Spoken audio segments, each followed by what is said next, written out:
Hello and welcome to our conference. I'm really glad that you are here with us.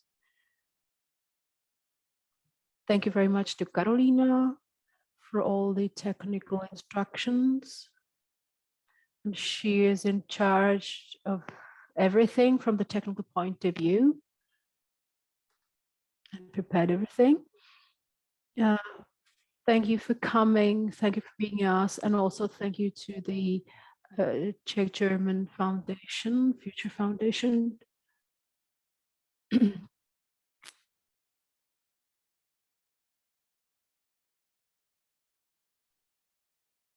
This has been originally designed as a joint together or meeting together of various midwives, and now the format is, the outcome that we have had is that we have covered various topics concerning the midwifery and the obstetric care, and the points that we make here can inspire us to other ideas. And now probably it's time to introduce our panelists. So the first one will be today Dr. Jan Vojáček.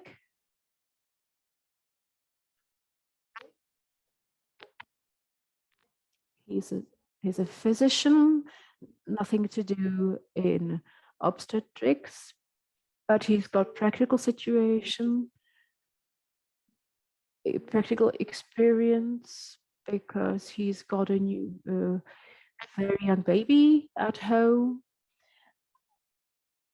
But in his practice, he takes a holistic approach, which also involves an informed choice. Then there is Ivana Konigsmarková. I can't hear her at the moment, but hello. Yeah, great. I can see her now. Ms. Ivana is the representative of the Czech Professional Organization of Midwives. And she's got a really vast experience in midwifery, also in community midwifery. Then there is Lucie Kašová. Could you say something? Lucie is a community midwife, but also a teacher at university, teaching midwifery. We have had a very interesting interview together, so I hope you heard it on the YouTube channel. Then there are representatives of mothers who, however, have not given birth in the Czech Republic. It's Zuzana Wolfgang, and her birth story is also available on the on YouTube. She's a kind of bridge that spans between the Czech Republic and Germany, because she's Czech but lives in Germany. Then there is another panelist, Luisa Tomanini. I hope she can hear me now via the translator. Could you say something, please, so that we know who you are? Could you say something? Yes. Everything very well.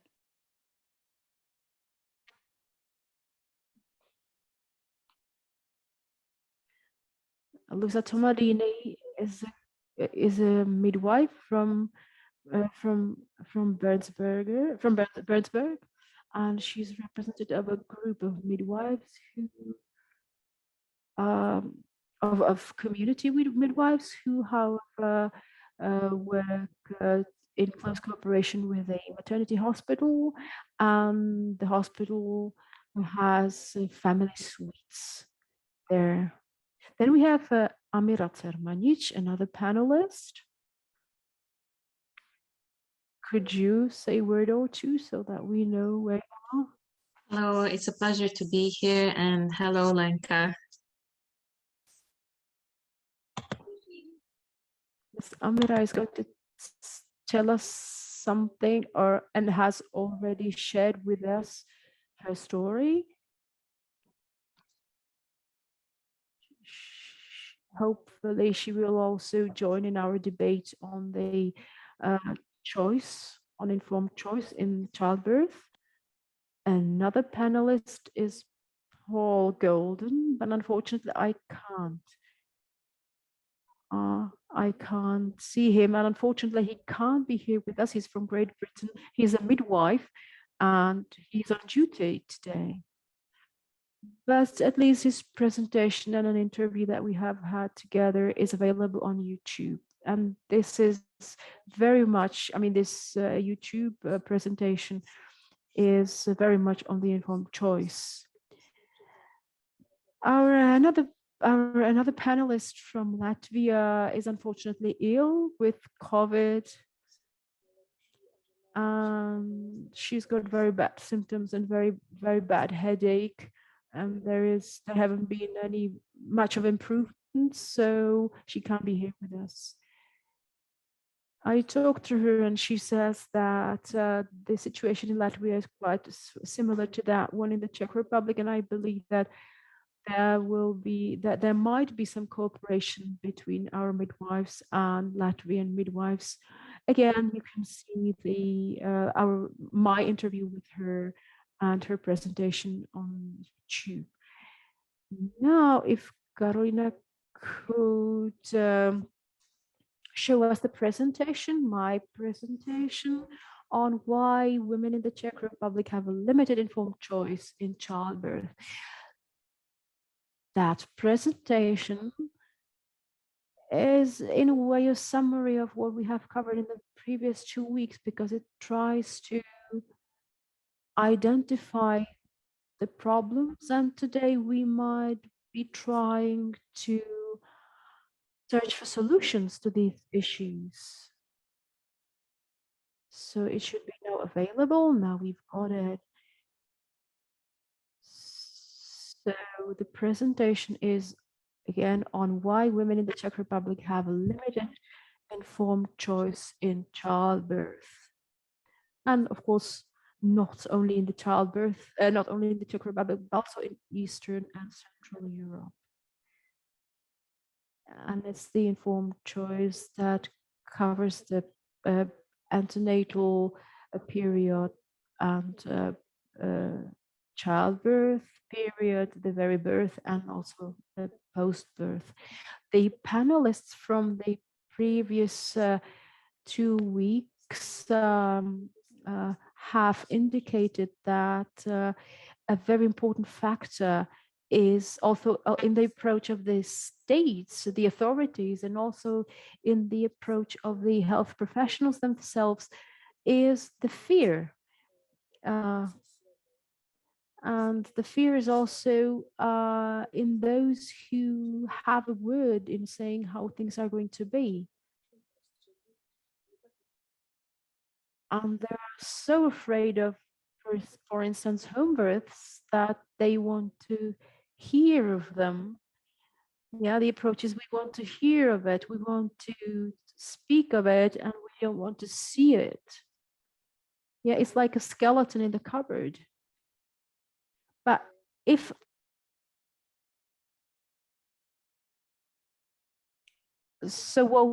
what we hear is that the head midwife from the Brno Midwifery Center says that she would be terribly afraid to attend a home birth. So the question is, why? Why are we so much afraid?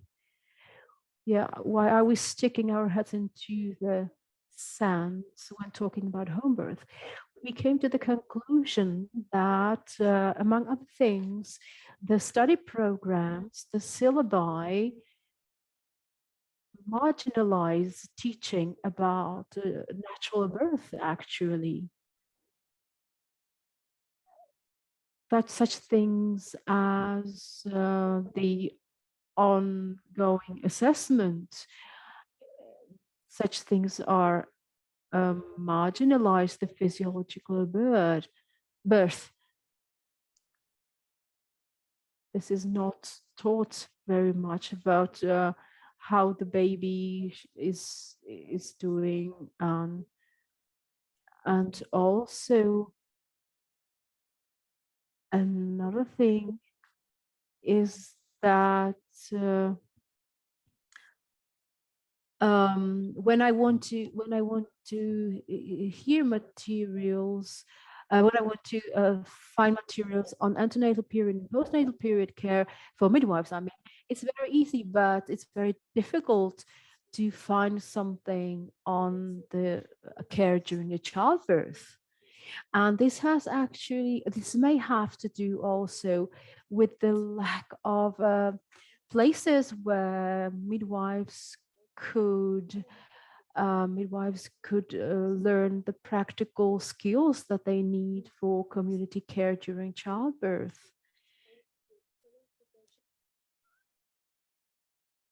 Unfortunately, the midwives have nowhere to learn the continuity of care. Plus, we are lacking also experienced mentors who would have enough experience with the natural childbirth. Of course, the number is, and it's a good trend, is rising. And each midwife has to find her own path. But still, we can say that that we have not enough people who would supervise and help those who would like to expand their horizons. Another factor is absence of standards and guidelines that will be easy to get, easy to follow. And these guidelines should cover both, because the basis, the foundations of the midwifery work is the same for community settings as well as for hospital settings. So I think, or we agreed that it would be wonderful if such guidelines, clear guidelines existed.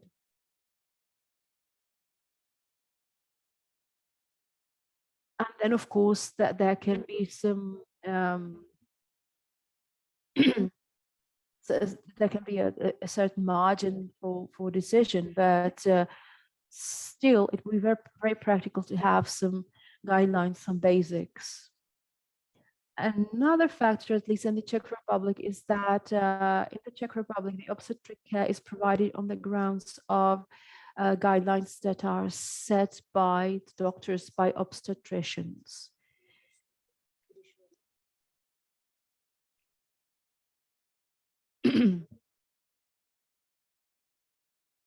Another source of fear, and this was sounded from the from the hospital settings, is the social networks. In hospitals, they usually strive to oblige to the women, but sometimes it's really, the situation is really the situation is that if the professional should really follow the wishes, an emergency might ensue. But if he sticks to the guidelines for the sake of the safety of the woman and the baby, then, but however, if he chooses his way, then he can risk litigation, or not litigation, sorry, rather they being blackened by the woman on social networks, by social media, for instance, defamation, let's say. So this is what the professionals are afraid of. Another thing that we covered was, since, as I mentioned, we have no midwifery guidelines, we might have a look at the situation in the UK. And so I looked up the NICE guidelines, and here I put some here are some examples of the chapters that are covered in this in in these guidelines. And I have also information from Susanna Wolfgen that she has found similar guidelines from Germany. So this will be all from me. And now I would like to ask if there are any questions or remarks or something that you would like to add.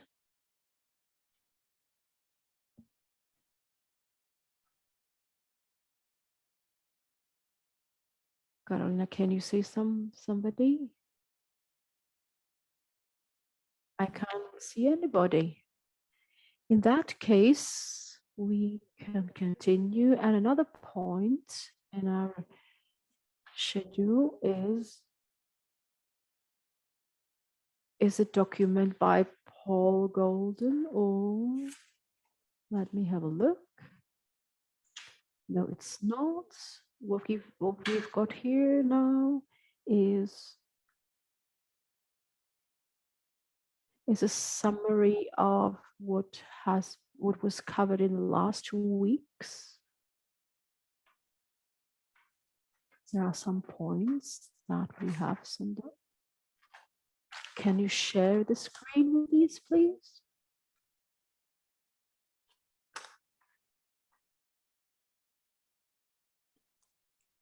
So this is a summary of the last 2 weeks.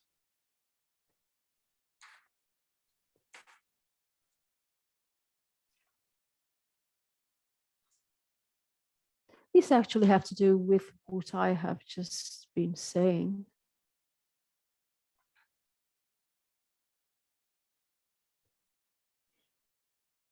So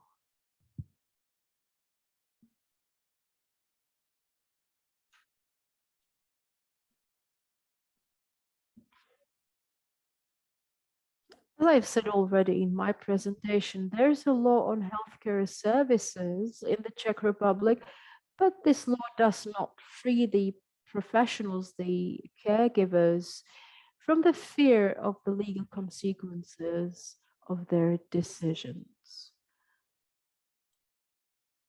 Because professionals are still afraid of being litigated. We are lacking something that that we were, especially midwives, that really would be backed by. Yeah, so that the midwife might say, I have followed our guidelines. Question number 3, or point number 3.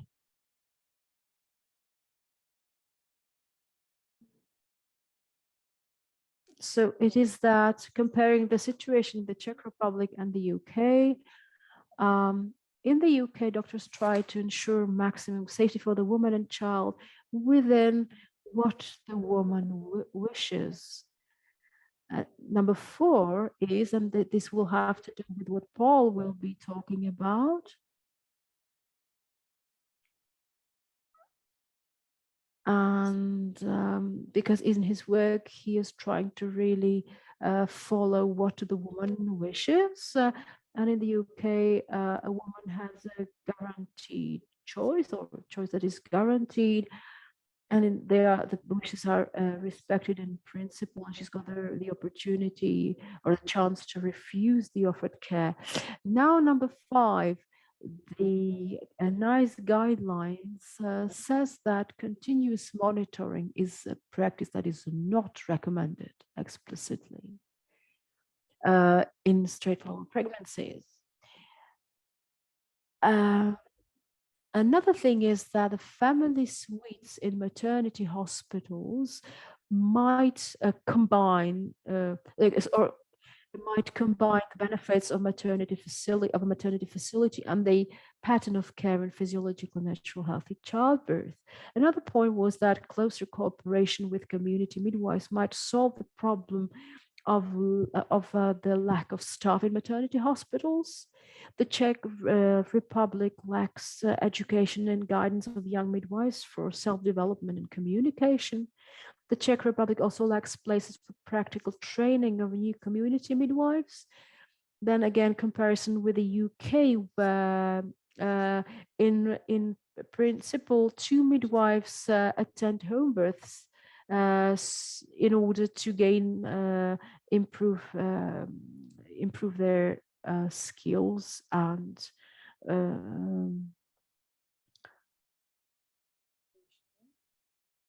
another thing is that in the UK it's possible to have 2 birth partners,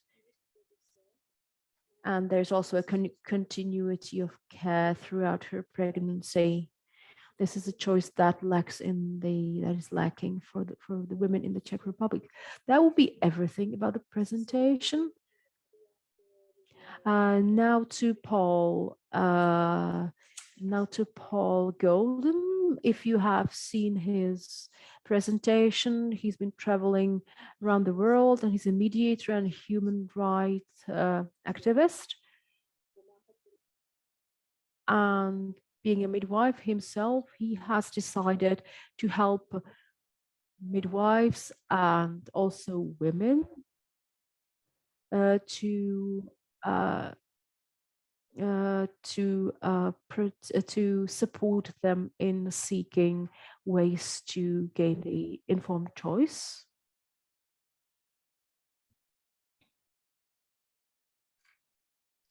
So what follows is his contribution.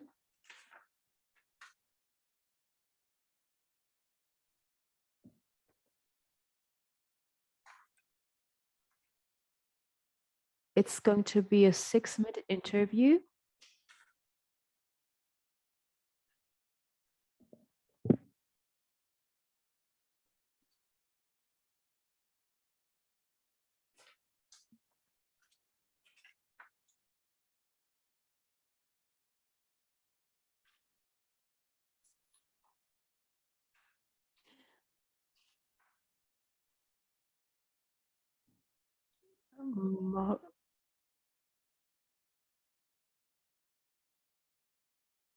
Takže po přivítání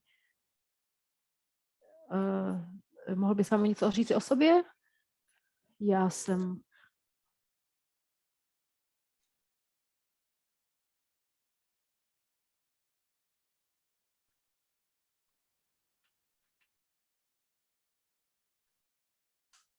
So it will be shown in Czech.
Hello, Paul. How are you? How are you doing?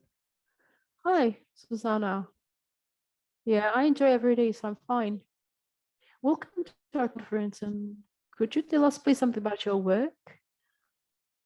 About what you're trying to improve? I'm Paul Golden. I'm a midwife. And at the same time, I studied law, and I've got some experience with court proceedings.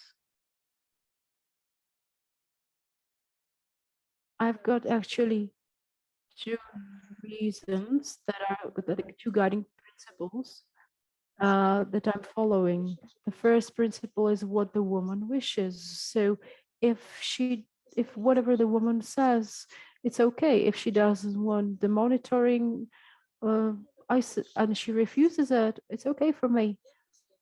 If she doesn't want the transfer to hospital, it's okay for me. And then the second principle is what the law says. My question would be, what would you say about the informed choice? There are two things: informed choice, and there's a big difference between informed choice and the right to refuse. Because if somebody offers coffee or tea, or you and you can only choose out of the two, it's not the right to refuse. So if you can choose nothing, it's the right informed choice. Because for the rest of her life, I don't tell her how she should live. So why should I tell her what to do during the childbirth? If I tell her do this, but if I tell her do this and this, or your child will die, this is not informed choice. There must be always a balance. There must be a balance of risks and benefits. This is informed choice. This is how I put the information. I know you also can't. You cannot only assess the quantity, like it's 1 to 10 or 1 to thousands. There's also the quality. Yeah, that even if there's a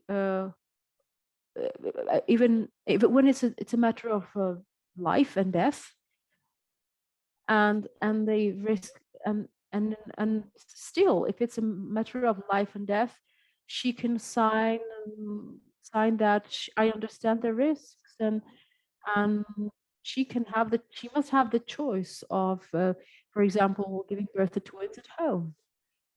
And she just signs that she understands her rights and her responsibilities. You put it in a very beautiful way, saying talking about the difference between the informed choice and the right to refuse. You have said that you have to work in various countries. What is your experience? Do they have informed choice and enough information everywhere, or is rather the this or this approach? I will start talking about New Zealand. There is a big partnership between the midwives and the wife. The midwifery services are covered by the state, by the national insurance, and so there is a lot of sharing responsibility and sharing. They are very close to the women. There's a lot of sharing between the midwife and the woman, and there is continuity of care, and this is wonderful.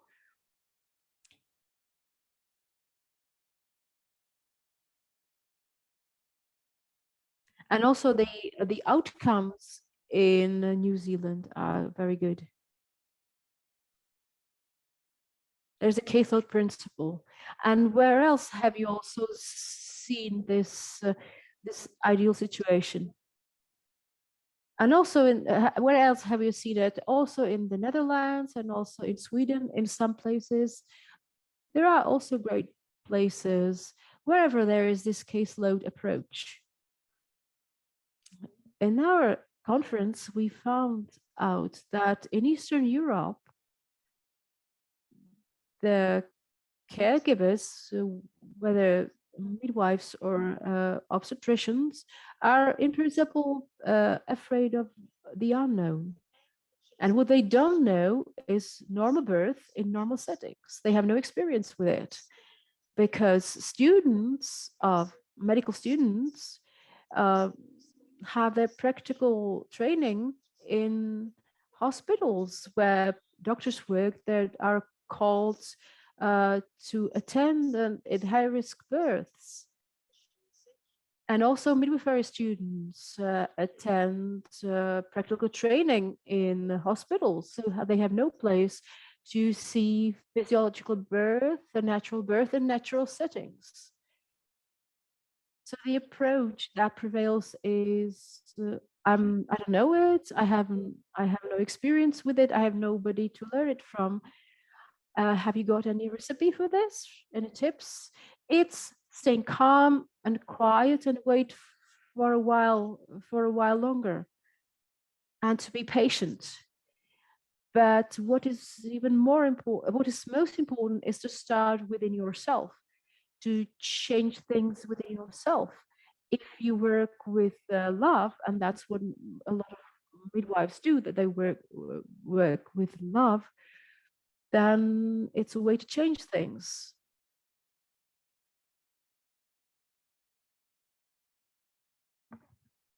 Okay, we have had some problems with the we had some problems with the video. Paul got frozen, but at least we heard the audio. So I'm not sure how it was in the English version.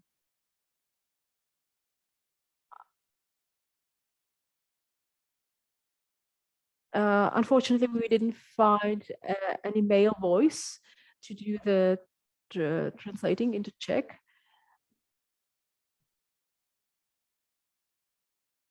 I wanted you to hear this video is because he expressed his view of what informed choice is. So, and this brings me to the first question. If informed choice, what is it to you, whether in childbirth or in another area of life? I can't see now any raised hands. Because I mean I can't see it because I'm in this. I have to rely on Carolina. I can't see anybody either. So then I will ask the panelists one after another.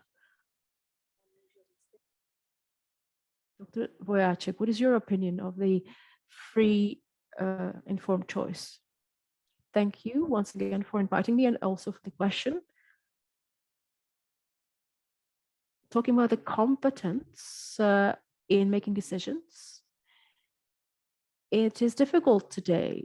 We have heard words like a lack of experience, ignorance, or lack of knowledge, fear, and this is what I think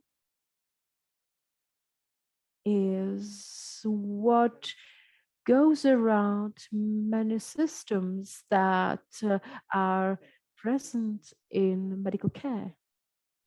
And this vicious circle, to cut the vicious circle, Paul said that one should stay calm and be patient. And I think this is the way to work with your lack of security or the feeling of being insecure. And this can be applied to any area of medical care these days. I think that today what we rather choose is a form of security. This security has to do with rigid guidelines, with the facility status, with what we learn in an obsolete approach to training and to studies given by obsolete practitioners. I mean, with obsolete practitioners, obsolete practices. But it's pseudo security.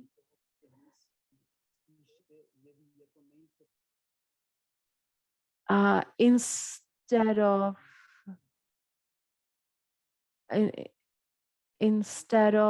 trying to go into risk and follow what I have to do here and now. So, and this is the reason why we then saw the forcing somebody into the practices I know. And this has to do with the fear of the risk of the death of the neonate or the mother. And I'm afraid that these fears will still persist for some times until we manage to cut this vicious circle and rather take more of the personal responsibility.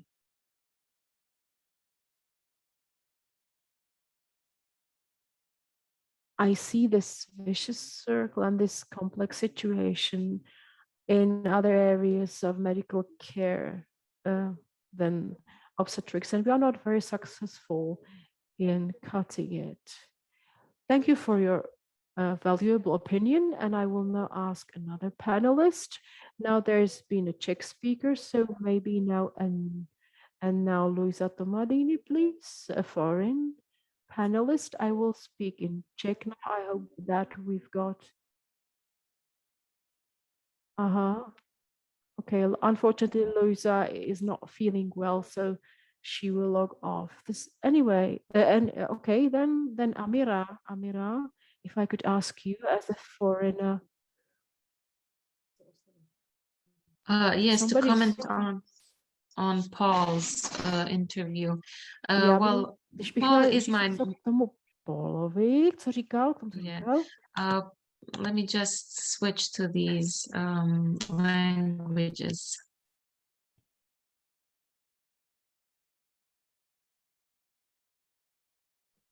Já jsem rodila své dítě s Polem. Takže the question teďko nejde, prosím tě, jenom o Pole. Já jsem se teďko ptala, ale o té informované volbě. Já jsem vycházela z toho, že šlo obecně o tu informovanou volbu, takže já myslím, že ty problémy jsou všude. Já myslím, že ten strach je přítomný všude v porodnicích. A zároveň je tam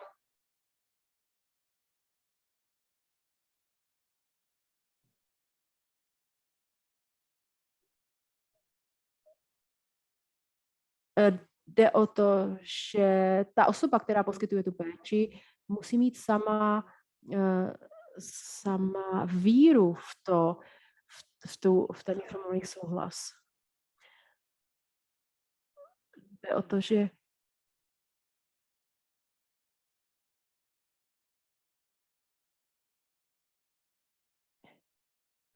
a já jako aktivistka si myslím, že i ta informovaná volba by měla být záležitostí té ženy.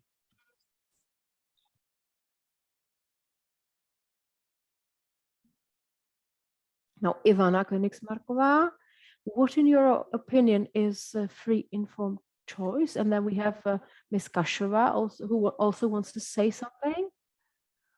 I can't see the raised hands today, so I will be. So Ivana or Lucia will be talking. Lucia.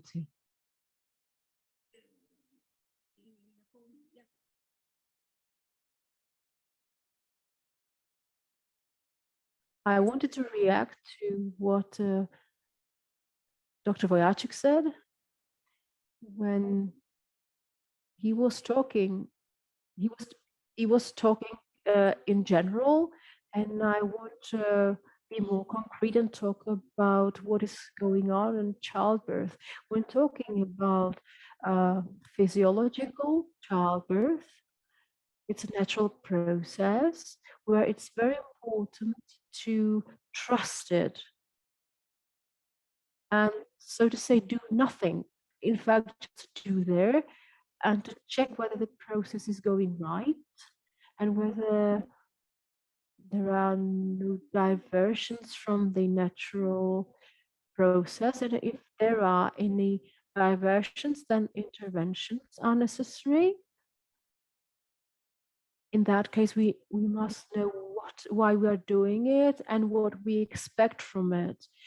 Then it's important to communicate well with the woman and explain to her why I want to do this or that and what I do expect from it and what are the benefits and risks of this intervention. and what one is highly beneficial for one woman may be very risky for another one from her point of view. So as he talked about the balance, I think it's very true. What is important is that the woman gets the information on the pros and cons, and the informed choice, in my opinion, is to give information on the both sides. Now, Ivana, what I see about the current situation, the reason for the current situation, yeah. So there are, in my opinion, there are two reasons for the current situation that has to do with the free informed choice. So the one reason would be that what we are lacking is polygeneration family being together, and another thing is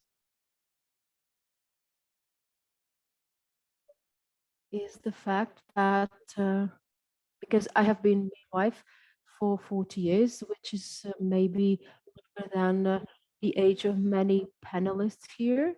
And when I started to be a midwife, the care was primarily about the woman. We needed a healthy woman, like in nature, because in nature, a young needs a healthy female.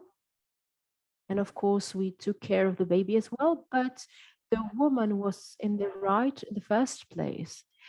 With the technicalization and more technology in birth, as the more we started to look into the belly, we started to see the baby, and the baby has become a kind of golden pig, so to say, for us, and we lost the interest in the mother.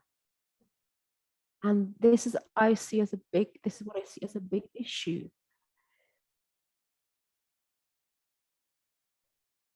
And talking back about the polygeneration family, in earlier times, the natural place for childbirth was home, and all the members of society could greet the baby immediately, whether the siblings, whether the grandparents, and the younger siblings were the elder siblings, took care of the younger siblings, and the younger siblings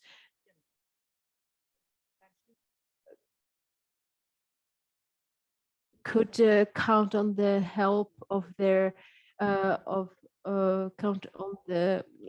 could help their elder siblings when these then had children. There we could see how baby is being nursed. So the older women in the family could give us advice, and also could help us or replace us in some things. But this got lost with time in a quite violent way. Women had to go to automatically give birth in hospital. This was in the late 1940s and early 1950s. So what happened that women stopped knowing the caregivers. So what the birthing women ended up with was being closed up in within four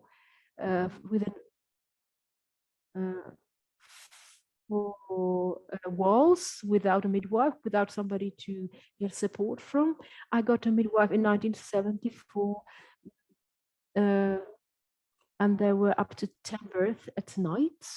and there was no time in the hospital to give proper care to the wives. So the women were totally alone. They didn't know what was going on, what would come next, who would take care of them. They had no idea, and therefore started to be afraid. So the fear was sown concerning the childbirth period, and this is where I think where the miscommunication, lack of communication, was established, and this is where the rate of complications also rose. And could you say something about the informed choice? Today, I don't have this current situation. I don't have an informed choice of a care provider, of a caregiver. I've got an informed choice of the doctor only, in the Czech Republic at least. And this is wrong, because in the period when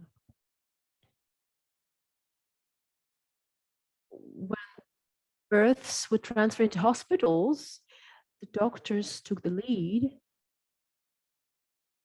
and the midwives got into the background, and today the women can't see them because we are threatening the women having the baby in the first place, seeing the baby much better. So the approach is that the woman is focused on giving birth to a healthy child,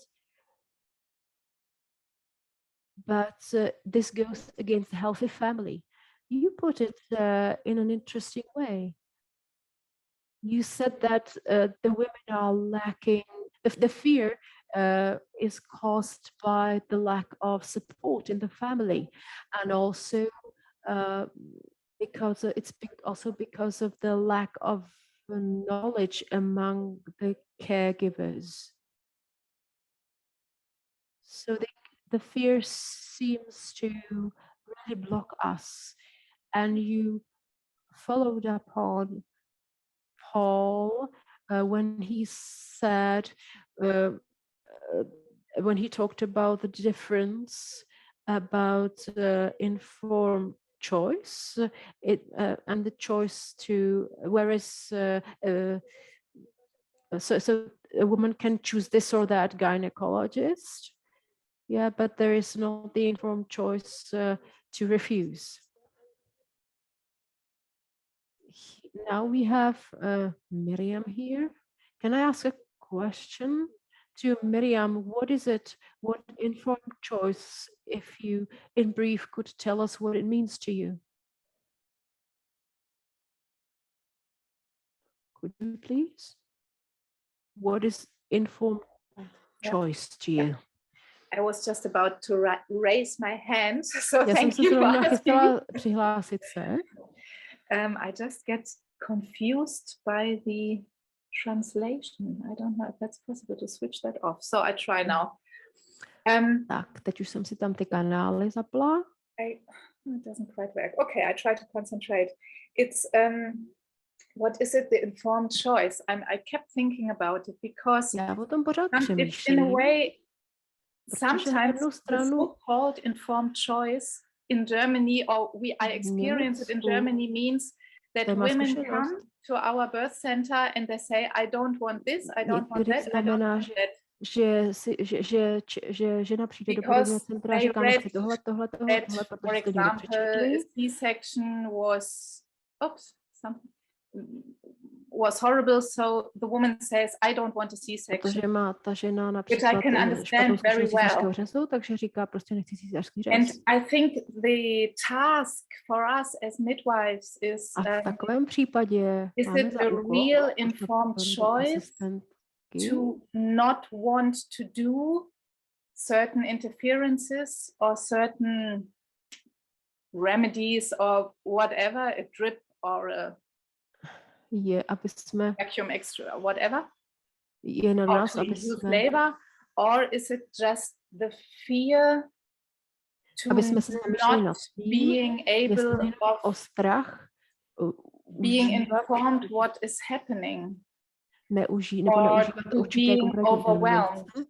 Nebo jestli je to strach z toho, aby jsme because I experience when women know why certain interferences strach z toho, aby jsme jenom informovali, are done, or when they know what it is for and when they see a sense in it, then that is informed choice. Podle mě je ta informovaná volba i v tom, že víme, proč nějakou a proč přesně nějakou intervenci chceme dělat. A jde o to, že dobře o tom informovat. When I hear this word informed choice, for me it's like, I have in mind, okay, the pregnant women want, usually it's the women who want to give birth in a natural way. A když slyším to slovo informovaná volba, tak mě automaticky napadne, že žena chce rodit přirozeně. It's this just very delicate thing that, of course, we as midwife, I would be very happy to do certain interferences if I can rescue a woman or a baby for it. Protože já jako porodní asistentka, když jde o to zachránit ženu nebo dítě, tak bych taky ráda udělala nějakou intervenci, ale she needs to know what for, and also ale jde opravdu o to, aby ta žena věděla, jaká jsou pro, jaká jsou proti. Do things. A nejenom prostě to udělat.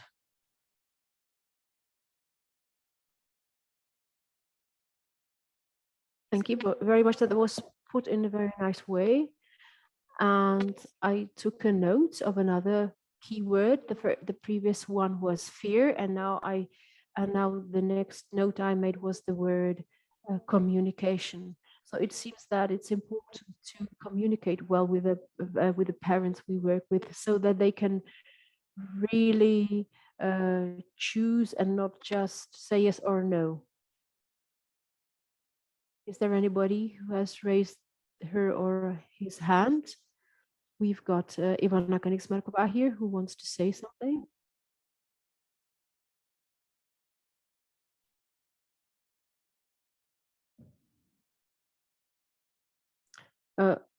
Zuzano, prosím tě, mohla bys si prej vypnout překlad, protože nejseš slyšet.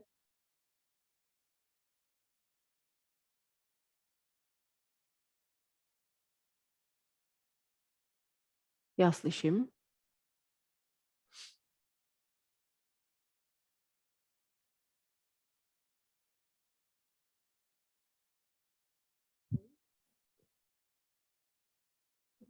Překlad si vypni. Já mám zapnutý mikrofon, ale ty nemáš vypnut překlad. Ty posloucháš anglický kanál.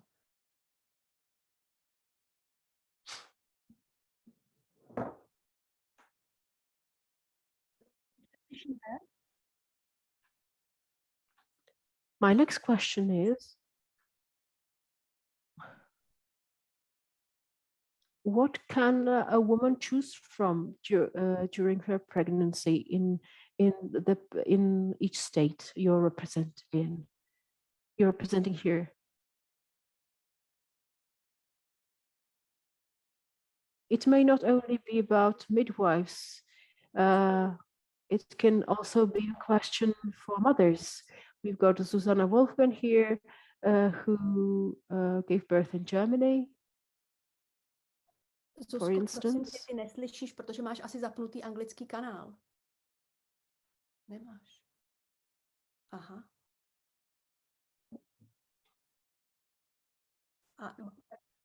A původní zvuk? Jo, a slyšíš ostatní. So now it's about technical matters, because before Susanna could not hear ano.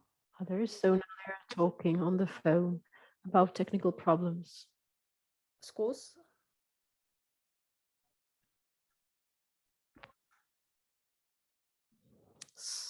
So Susanna Wolfgang will be talking now, it seems.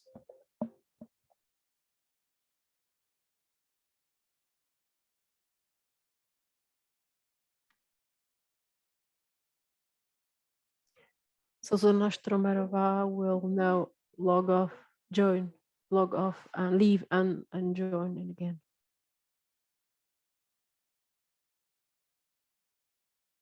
If I may ask you, let's go on to another question, and we can go, later on go back to the remarks. For me, the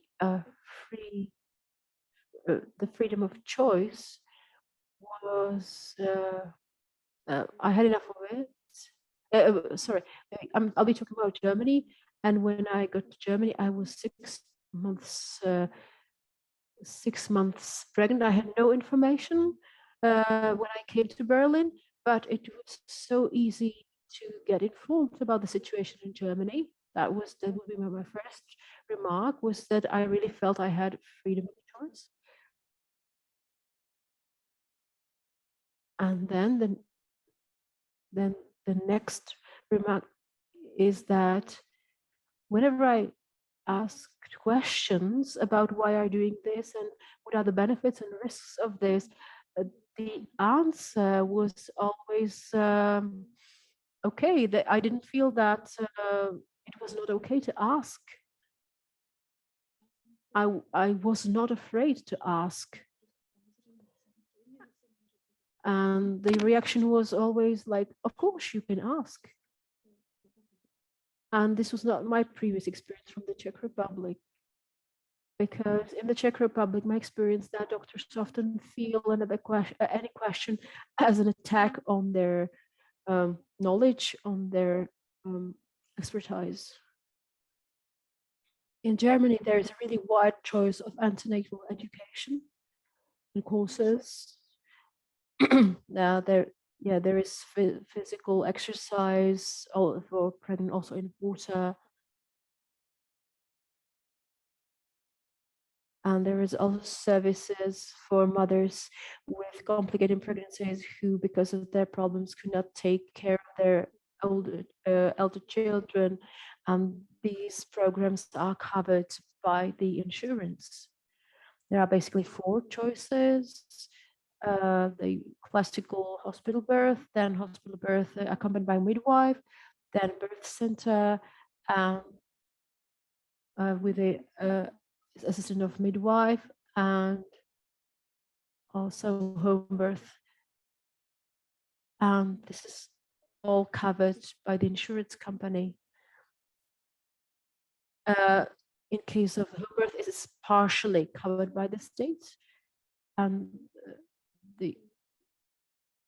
And also a wonderful thing, what I consider wonderful about Germany is the postnatal care, which is also covered by the insurance. In the first days after the birth, it's every day. And then with time, it is not so frequent. The visits are less and less frequent, but basically the woman takes care of you until you're 12 weeks after the birth. And I was really glad when I gave birth to the first child that I did not have to Google everything. It was really invaluable. I could just call my midwife and ask for everything, because I didn't know anybody else here, being new in Germany. It's really wonderful. Apart from the midwifery, services, there are also courses and training to recover your pelvic floor, also covered by the insurance. And another wonderful thing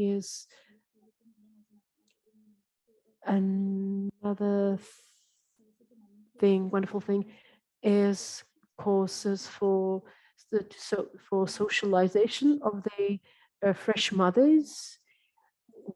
So it's like help groups where the women can meet and discuss various issues that have to do with their maternity, and they can share information on their babies that are about at the same age. So this will be my birthing experience in short. Saying what is covered and what is all offered.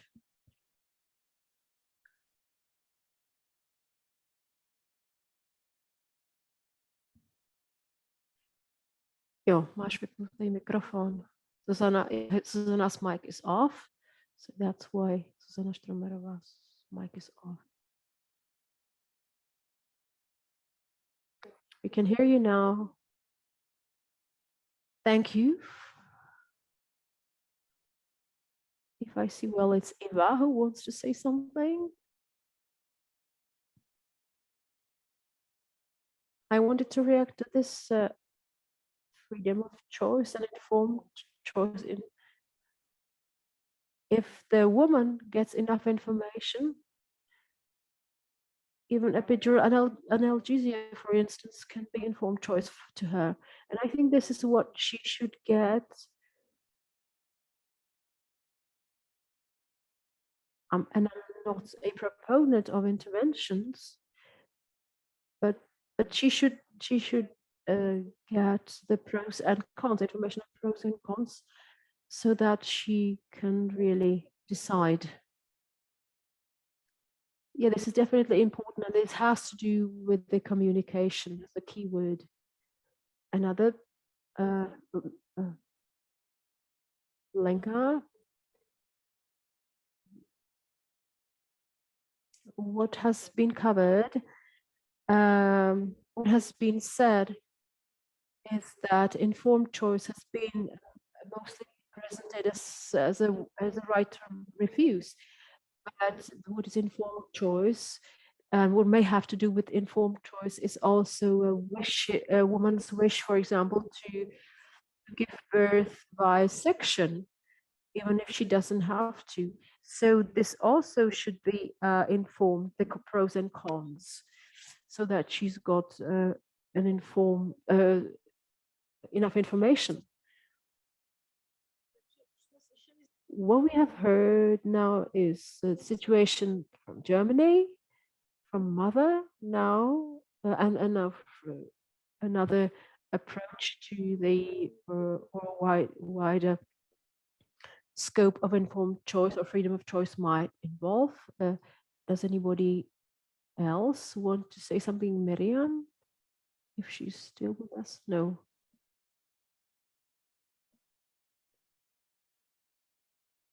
I don't know if Miriam has heard me now. Miriam, do you want to say something to this? Or don't you want to say something? I don't, can you ask a question? What, or, sorry. Ještě mi jestli...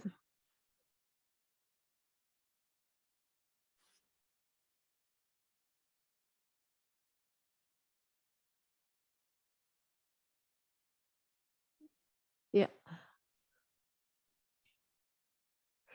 Ne, ona se ptala, yeah, Miriam, could you ask the question? It's that probably they don't understand that you are asking again. That they don't know that you are again asking your question. That you are asking your question. Could you say that? Yeah, I just I'm sorry, I didn't quite get the question I was asked. I'm happy to answer. But, já odpovím, ale jestli by si ještě mohla zopakovat tu otázku.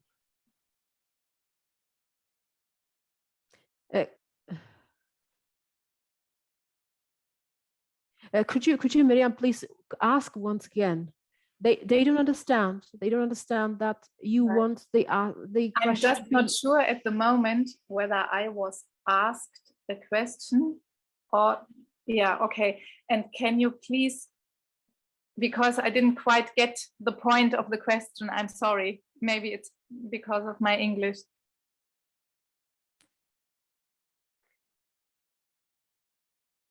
What is your idea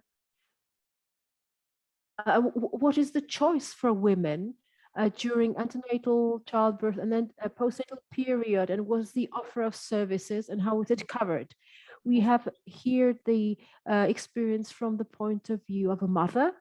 And now if you could say something from the point of the midwife. Right. Okay, thank you. Yeah. I think Susanna already said it in a very nice way.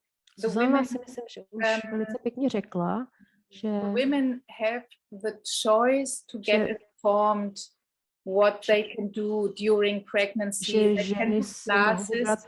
Co chtějí dělat během have the choice doing the prenatal check with either the doctor, with the gynecologist, or the midwife. Prohlídek. It's just the ultrasound check that musí vybrat, jestli budou chodit porodní asistence nebo k lékaři. That's the theory. To je ovšem teorie. We have a lack of midwives like praxi je to tak, že stejně jako v jiných zemích máme nedostatek porodních asistentek. It's sometimes difficult, the work between doctors and midwives.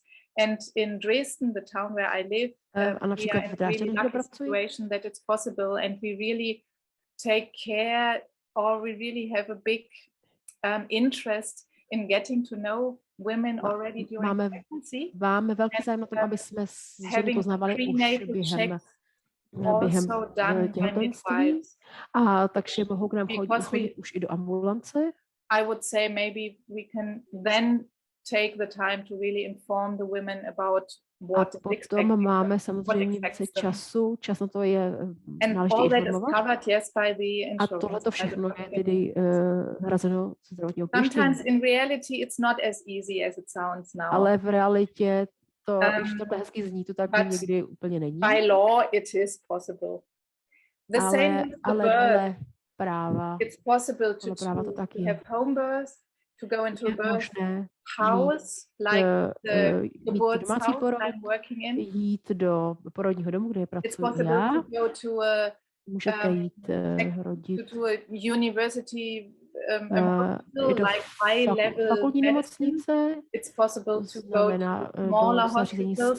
Se specializovanou péčí. It is all there and it is possible. Všechny ty formy it depends on the situation. What town are you living in? How full is the delivery room at that very moment? Then you give birth. Samozřejmě potom bude záležet na tom, jaký what is the capacity right now and so on.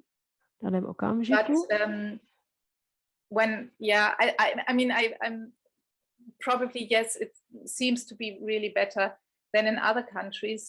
Ale uvědomuji si, že je to u nás určitě lepší než v jiných zemích. Na druhou stranu musím zároveň říct, že vždycky ta plná svoboda volby není. Ale to kvůli nedostatku personálu.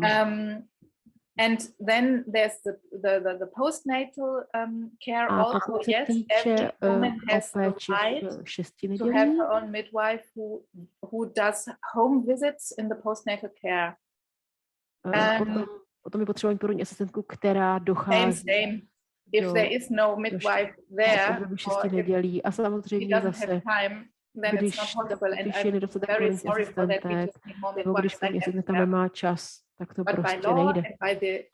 Ale ze zákona tato forma péče existuje a je hrazena ze zdravotního pojištění. In theory, it's a good regulation in Germany. Yeah. Takže v Německu v teorii je ta právní regulace příjemná. Yeah. Maybe that answers the question. Doufám, že to je otázka. Jsem odpověděla na otázku? To represent another country, is Amira with us? Is she still with us? Unfortunately, no. She's got an ill baby, so she can't be here with us anymore. Otherwise, we would have known what the situation looks like in Bosnia and Herzegovina. Does anybody want to add something on this question? If not, then I would sum up that in countries which does not make informed choice possible, so this is one situation, but in countries where there is lack of informed choice, we have seen some improvements. Improvements have been mentioned. So what could we say on this? So in other words, what specific successes have you had on your way towards a free choice, towards freedom of choice? It seems that we are not standing in one place. Would anybody like to add something on this? What I would say for myself is in 1993, when with a colleague, I came back from a study stay in Sweden, we were really enthusiastic trying to introduce the overballs in delivery rooms. And then I worked in one of the biggest maternity hospitals in Prague. And they said,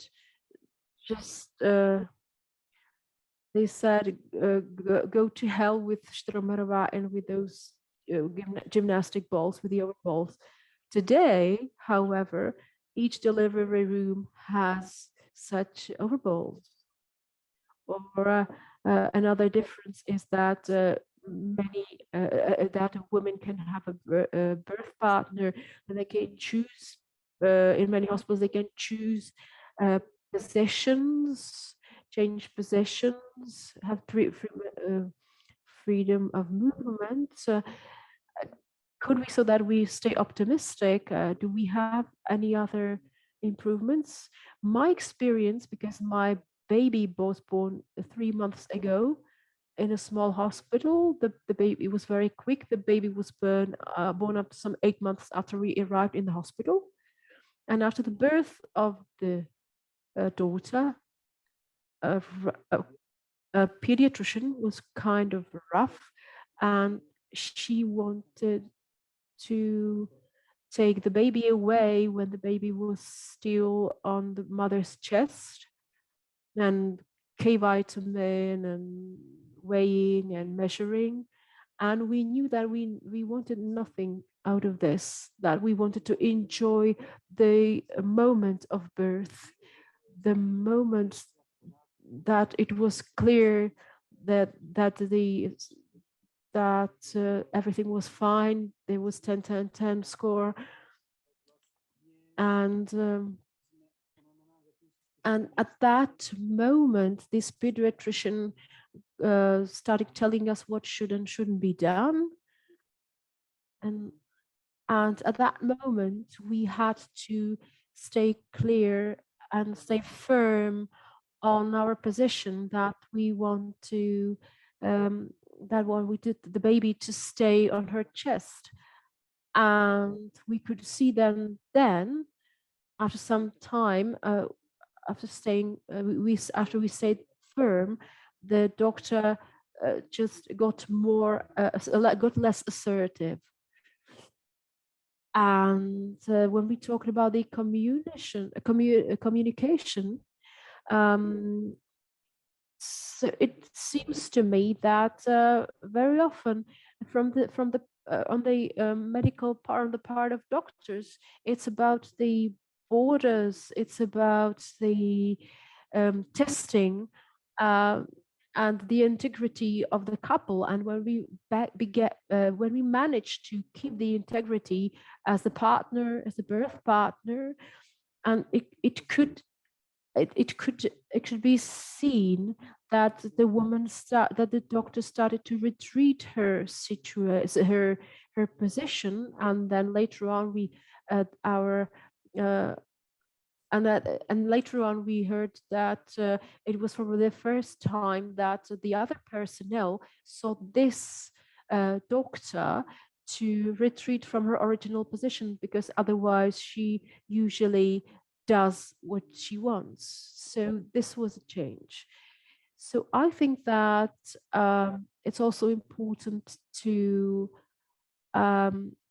study and to have the information, and we managed to ensure delayed clamping that the bonding was fine, that the baby could stay on the mother's chest and was not carried away.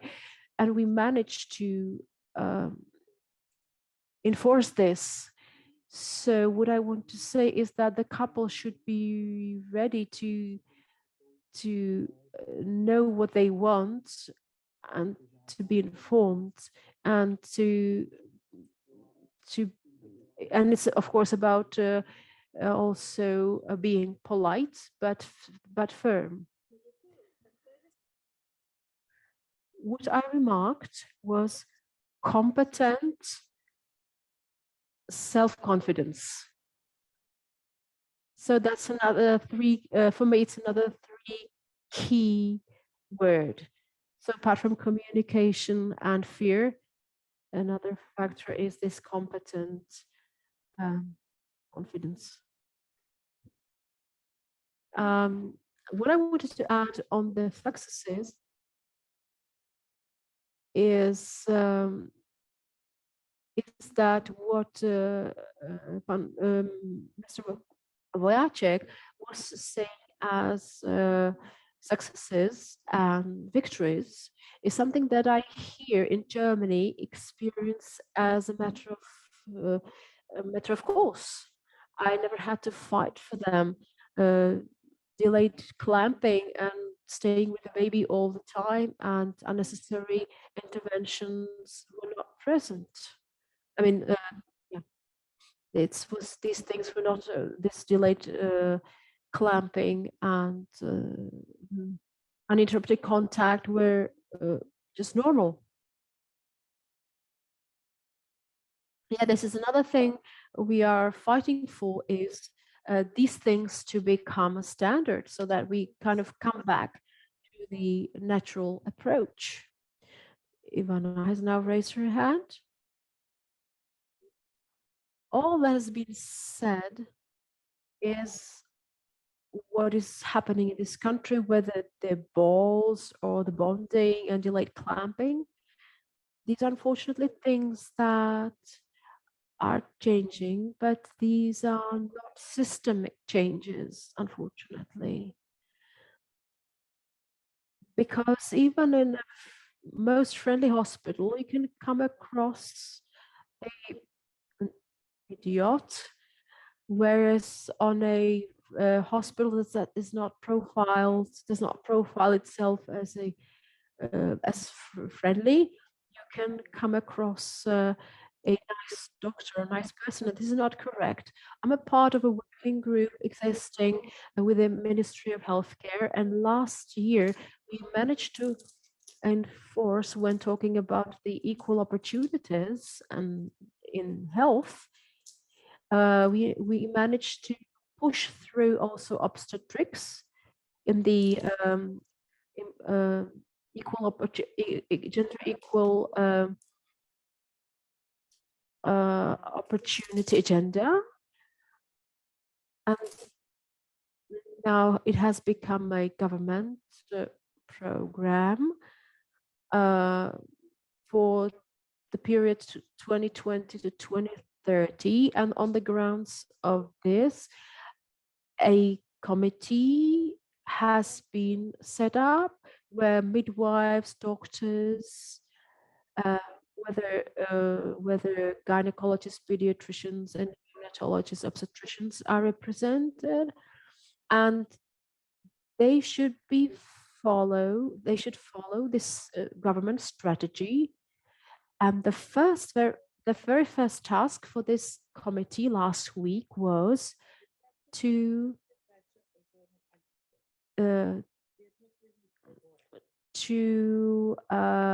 draft a concept of care for a mother and baby.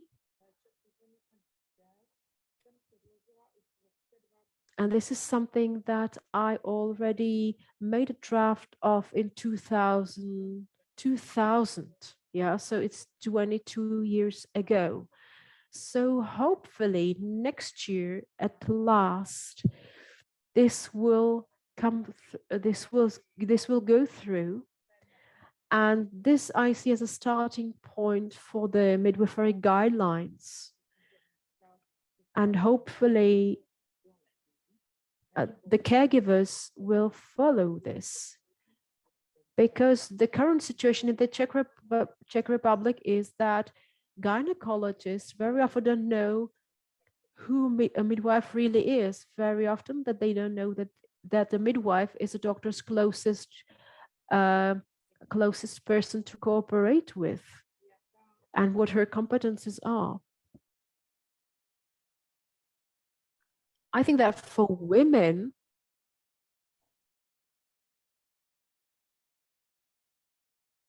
I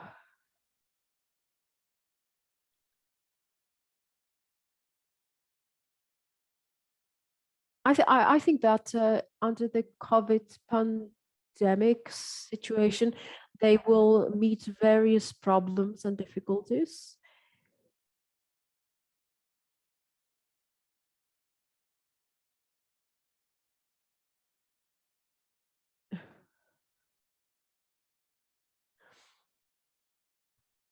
But there is the mainstream idea. There's the mainstream idea because we are constantly praising ourselves for having wonderful perinatal outcomes. So what prevails is the approach that with the medical model of care, nothing can happen.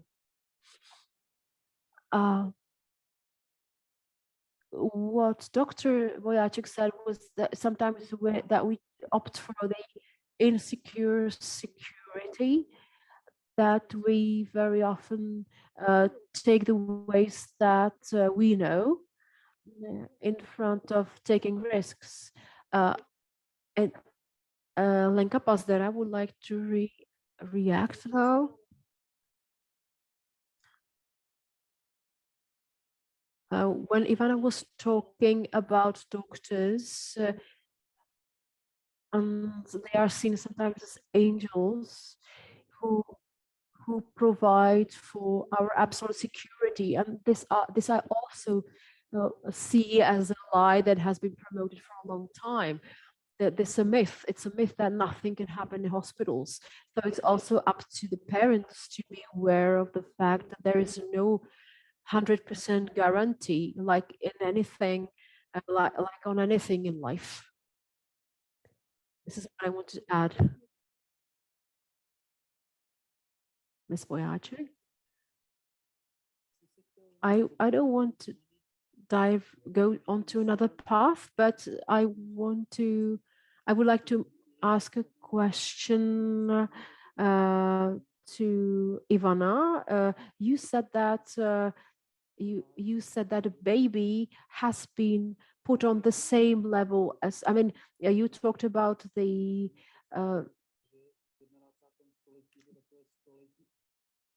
that baby is placed higher than the family well-being.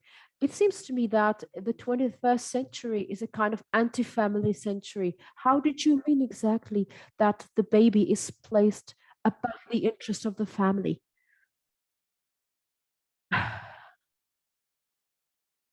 What I meant was that when I started my practice as a midwife, we always tried to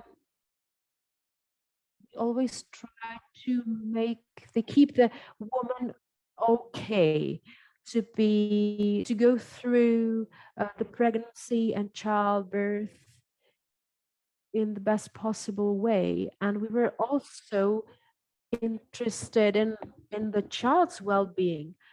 But over the time, with more and more monitoring and ultrasound and having more access to the baby and to what is going outside, what is inside, and this takes and with the more interest in the baby, we have been taking less and less interest in what is outside the baby.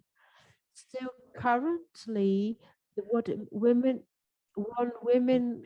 come across during the antenatal period is the approach like, do you want to harm your baby?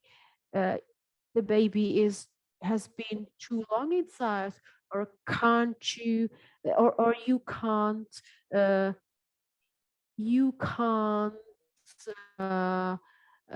give birth to that baby, you must go for an abortion, because of course you can't give birth to a handicapped baby, otherwise you will have a handicapped idiot.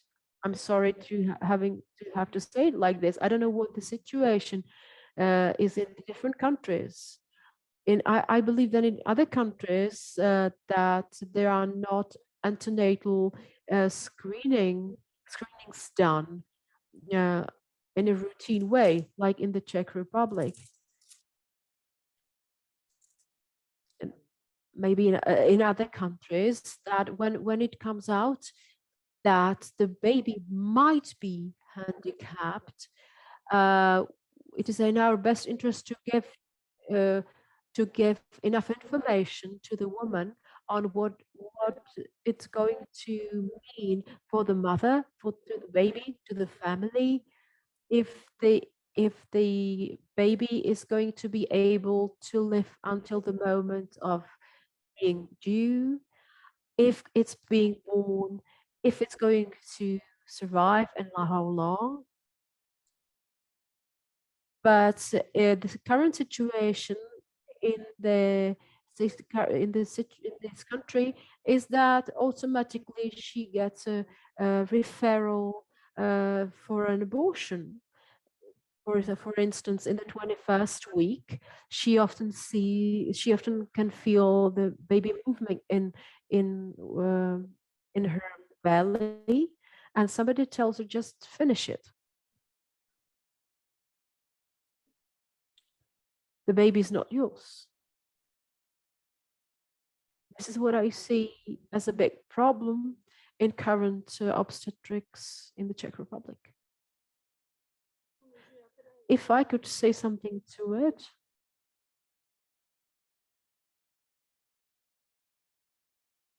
I would like to give a big hand to this.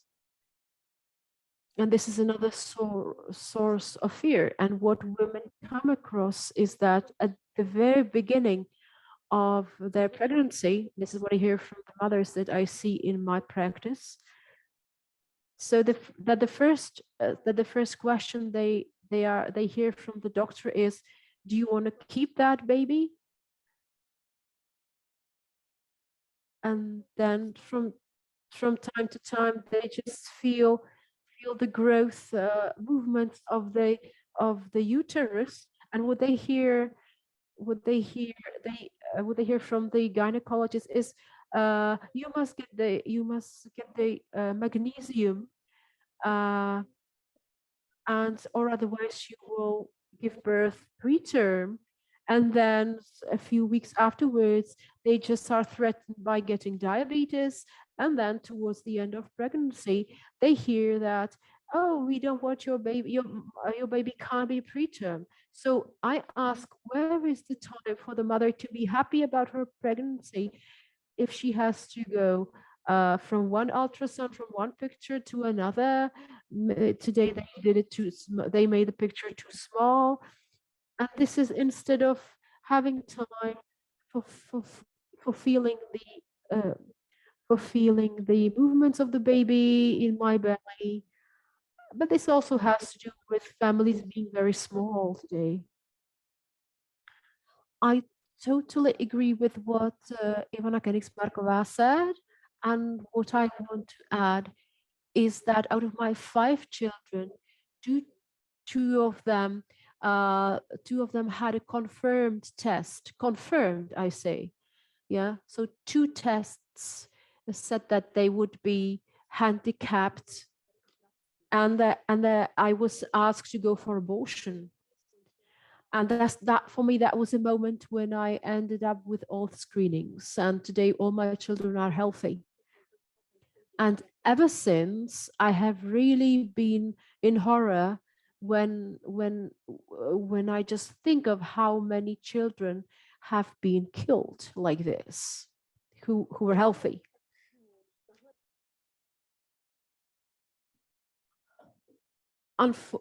this question was originally meant as optimistic, and it's and look where we have got. Yeah, because of time, it's let's go to something else, and it's kind of brainstorming rather than a question. It's how to get out of this vicious circle. We have a lack of information and experience. We're afraid. We have no place to learn. Yeah, if, for example, our colleagues from the UK and from Germany could tell us about what has proved as good on this path. And I believe if Amira was with us, we could also get a response from her. What would be your recipe, or what are your tips for getting out of the vicious circle? What might be the campaign for 2022, 23, or 24? What would you suggest?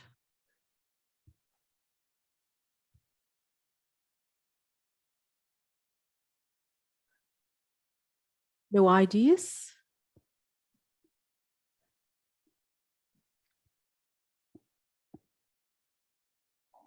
Lenka, if you want to say something. There is not an easy way out of it. Under the current system and under the current cultural belief system, there is no easy way or easy and a set of instructions that will work everywhere, because I think that in each country the situation is different.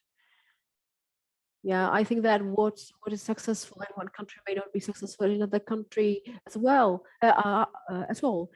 because of the cultural, because of the culture, different culture. I think that if we, I think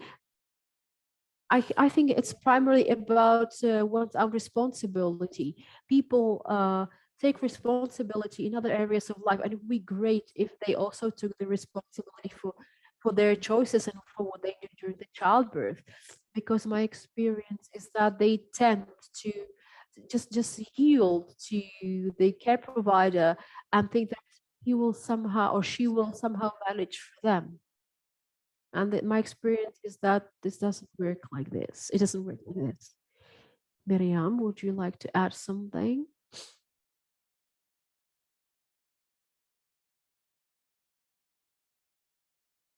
Could you switch on your mic, Miriam? Yes. Now, got it. Yeah, I also find this question very difficult. Pro mě je to taky obtížná otázka. Vicious circle is just going around. Ten začarovaný kruh je velmi silný. We get so many. I mean, the first thought was to get information. První, co mě napadlo, but we have too much information. Bylo mít dostatek informací, ale vlastně all information that exists in the world about bad, about good, about success, about not. So it's sometimes too much. And vlastně I think what we strašně do moc, ať už jde o help the women getting out of the vicious circle, this spiral that goes down and down and down. A má tu spirálu, která... How we can encourage the woman to get contact with her body and with her body knowledge. Jak zlepšit to, aby žena měla dobrý kontakt se svým tělem, which is within herself. Because everything that comes from the outside is... Aby to šlo z ní, protože všechno, co přijde zvenku, myslím, ty informace, really are in this kind of vicious všechno tohleto jí může zahltit. I'm afraid everything can happen. Yes, everything can happen. A je jasné, že se může stát cokoliv a že mám strach. And I don't know everything. You can ask the internet and then you know everything. And then you can ask the doctor, you ask the midwife, it's possible to get all kinds of answers. Můžete získat různé odpovědi od porodnice a i od lékaře. Of being afraid. And getting out of there, I think, is really to get in contact with the feeling, Ale může vás tohle všechno zahltit, takže možná cesta z toho kruhu by byla právě soustředit se na sebe, co mi říká moje tělo. I think it's part of my job as a midwife. A jakožto porodní asistentka, just walk, metaphorical spoken, just walk next to the woman. Taky vlastně je, trošku metaforu, je kráčet vedle té ženy a podporovat to její vlastní moudrost.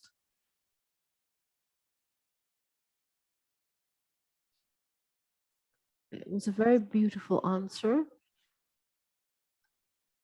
and a big task for midwives, because I think that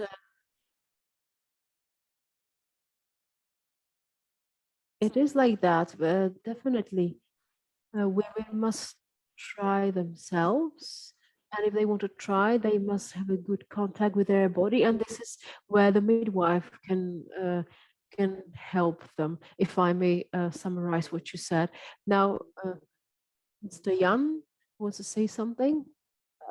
It's a lot of a woman's topic, but still I thought that there might be a campaign that might focus on very young women in the menarche period, in terms of getting relevant information on what being a woman actually means. Because my experience from my own practice as a doctor is that women tend to have a distant relationship with her with being a woman, and they think that they will make up for this lack in the birth. So I think that the starting point should be when at the age of 12 or 13, when they get their first period, and not when 25 and 35, when she gets pregnant and has a lot of fear and anxiety because of the system, and she can't get ready, for which she cannot be prepared at that moment. So I really think that we should already focus on young women, very young women,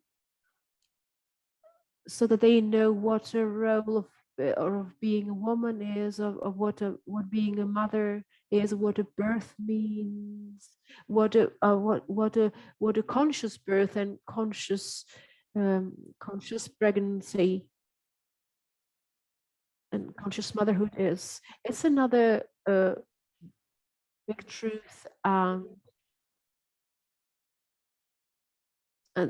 this brings me back to what has been said earlier, and it is that it's a matter of what the family looks like today. There is nobody like grandmothers and other members of the elder women in the family who used to be able to give the advice and inspiration.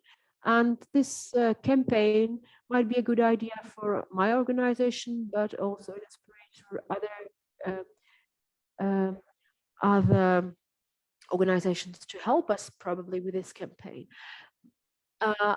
I have been concerned, or I've been interested in the obstetrics in very old times, in the antiquity time, in the ancient Greece.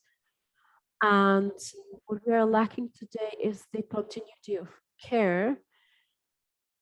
And I think that the continuity of care provided by midwives would be a solution to all this that has been mentioned before.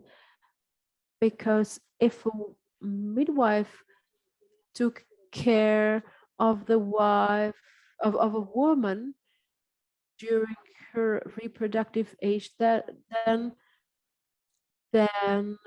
she would in fact replace the elders in the family.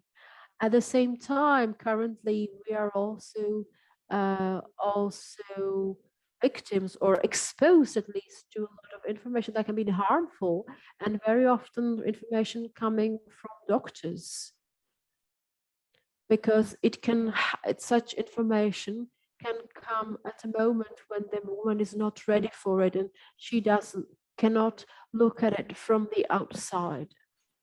So I think that if a midwife was able to provide continuous care to this would be a solution, because as a mother, I would have somebody to deal with all my fears.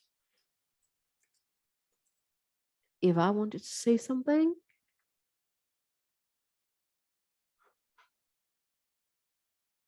I think that what we are missing is the widespread information on who a midwife is. As I said, it's often even doctors who don't know who a midwife is. And my organization, this Union of Midwives, is part of the Czech women's lobby.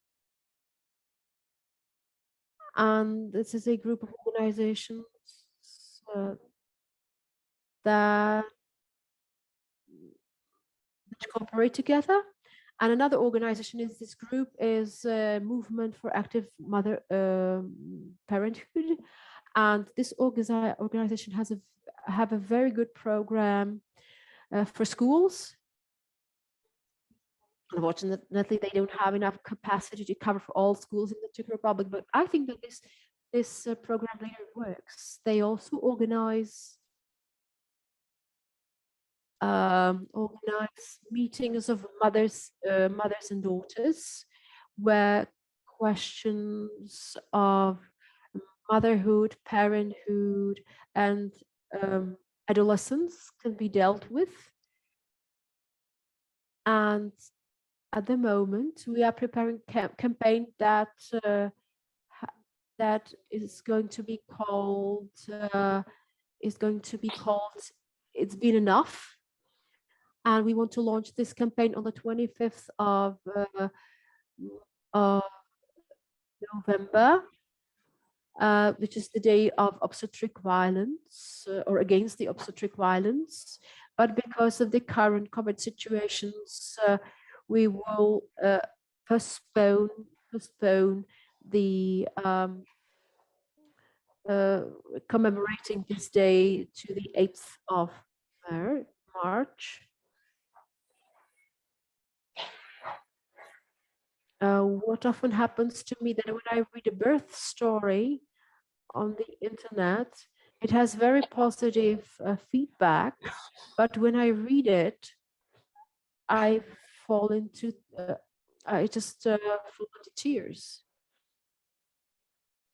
So what the campaign should involve is also the issue of informed or uninformed choice, and I hope that this such information via this campaign might reach the mainstream. And in our experiences, it is very difficult to access the mainstream. So if you symbolically would like to join this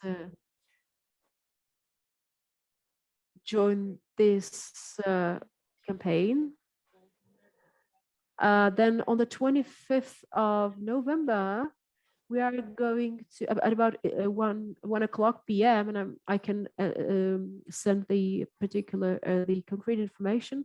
We are going to lay roses at the building of the Ministry of Healthcare. I think there might be a lot of people who will join you. Lucia. And another thing,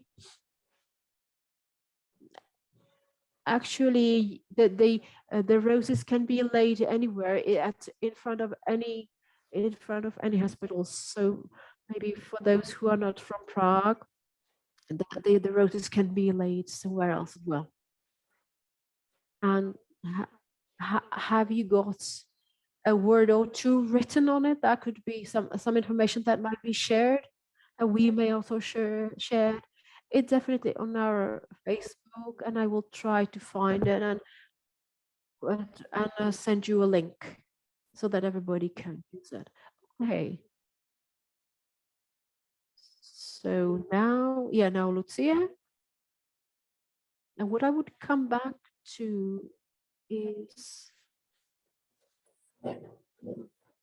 I think it has to do with the vicious circle, is that another important thing is clear interpretation and uniform interpretation of the law when dealing with home births. And another thing is, I also is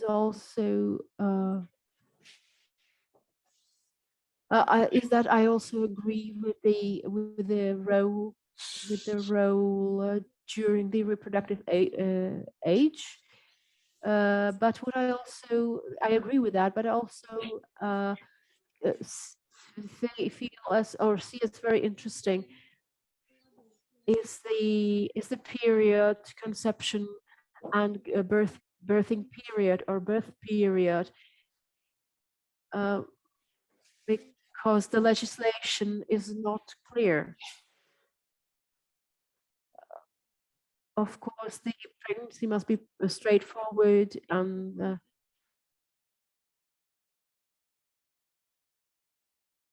if the pregnant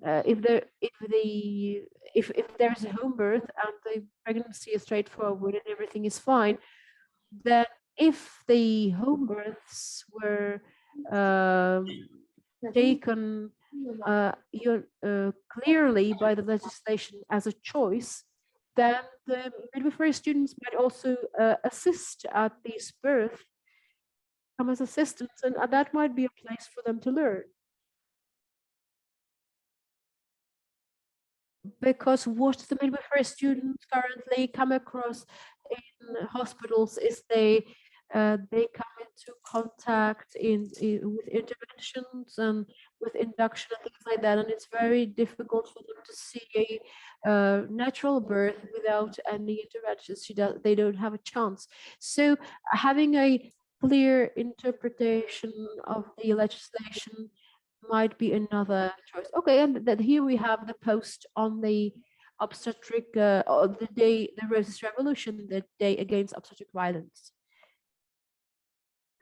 Yes, what you, Lucia, said is also a very difficult issue. Yeah, I have very similar experience. Another stipulation says that a midwife can attend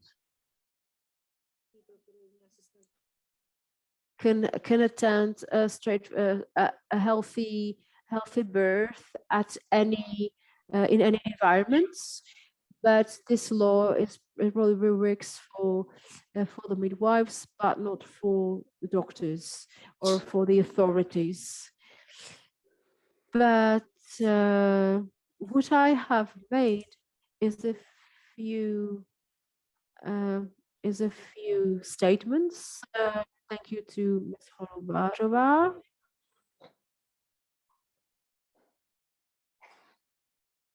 So I will read something of what she wrote. She wrote that the successes are made by how the women give birth themselves. This is true. When in 1998 we had a birth center, an alongside center.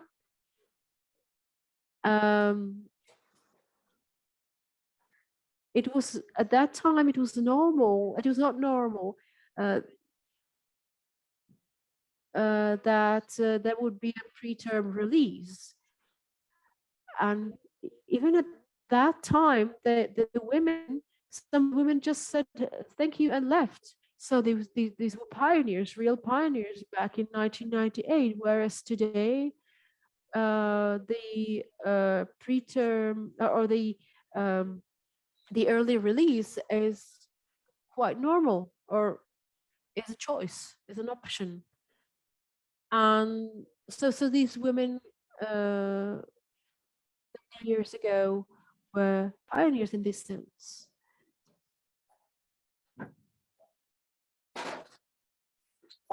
On YouTube presentations, we have to, there are two of them. There are two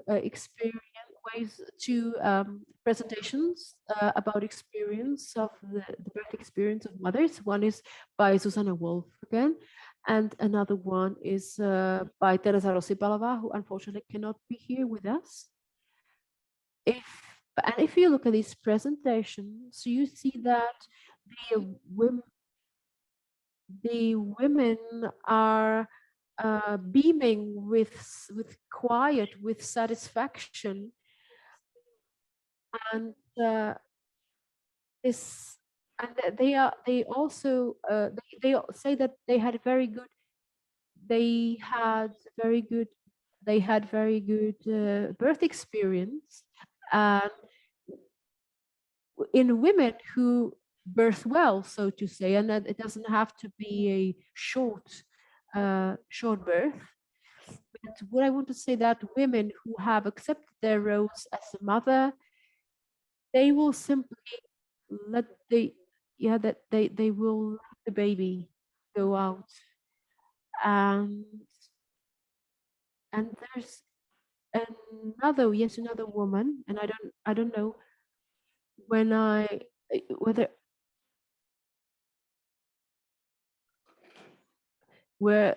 if I can name her, but it was a great experience. Great experience for me, that after the birth of her third baby, she told me, it was only now that I experienced that I'm only a part of a path of the baby. And it was an enormous experience for me when I heard this.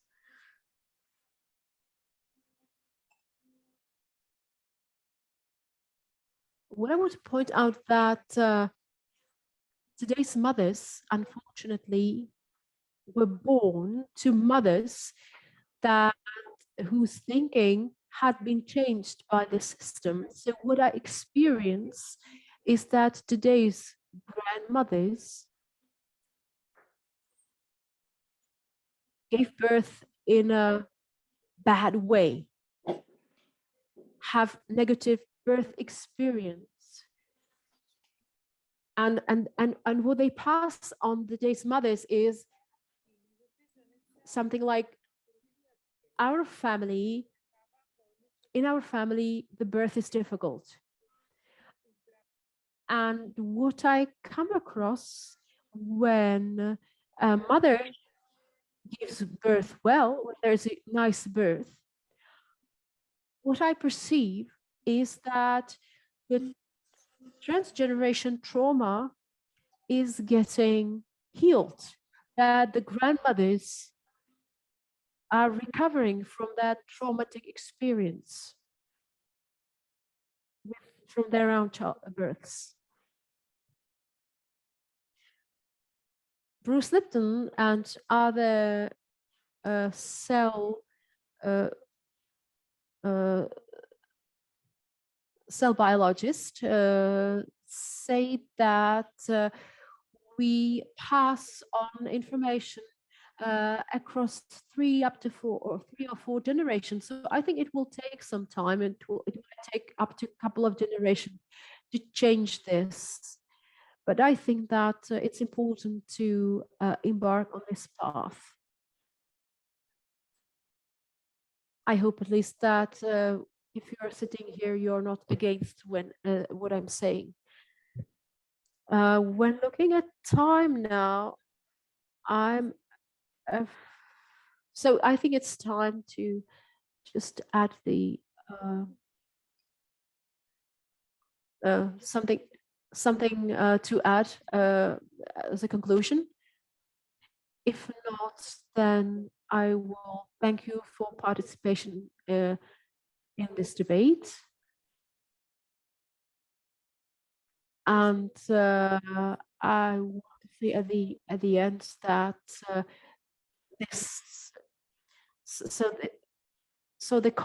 the conference, this debate has been recorded and will be available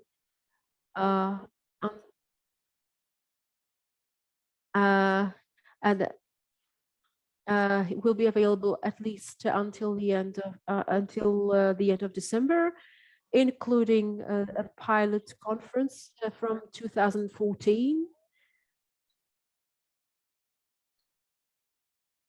that we had. So now, thank you very much. Have a good evening and good health. Mr. Wojciech, you want to add something?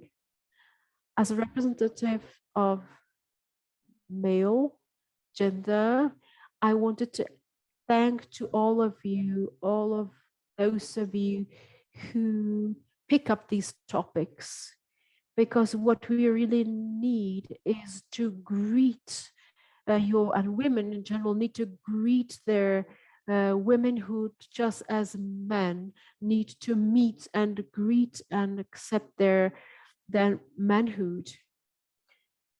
In today's world, we see a lot of challenges also in our both in physical world and emotional world.